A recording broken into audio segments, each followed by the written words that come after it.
This week we're talking to number 42, Zach Robbins. So coming back for my mission was definitely a big transition. I had both positive and negative effects. I think as far as basketball-wise, obviously it was really difficult getting back into shape after not having played for 2 years, the whole conditioning and strength, and then with my footwork and other skills as well. But I think it really helped me as far as the mental aspect of my game, as far as communicating on the court and my work ethic. So it was both positive and negative, but overall I think in the long term it will be helpful to my game.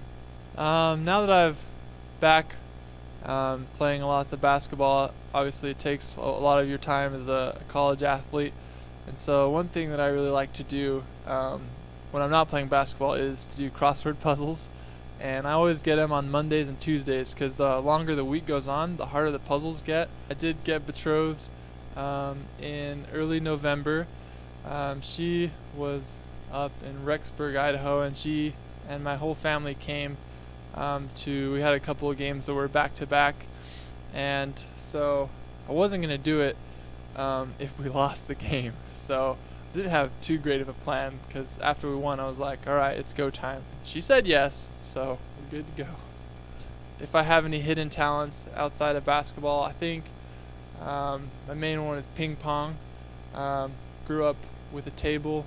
My brothers, we would just battle, go back and forth. I got a new paddle called the Titan for Christmas. Before every game, I always try and do at least two things. Normally I always take a nap, essential, and I always try and get a big nutritious meal in before that to just give me lots of energy.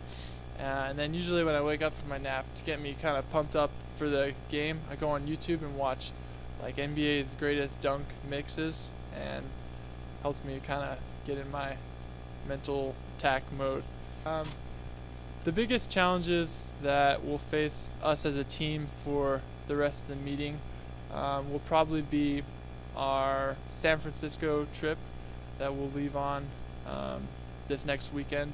We'll be gone for a little over a week, and we'll have 4 games in that stretch, and so it's really hard to play, back to back to back with only a day off in between.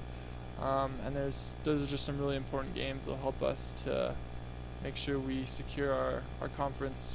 I'd just like to give a big thank you to my parents and my family, who've always just been a great support and help, and also my fiance McCall as well, who's very supportive. I definitely just love them all and couldn't do what I do without them. So thank you. I'm Kylee Young reporting for the Dixie Broadcast Network.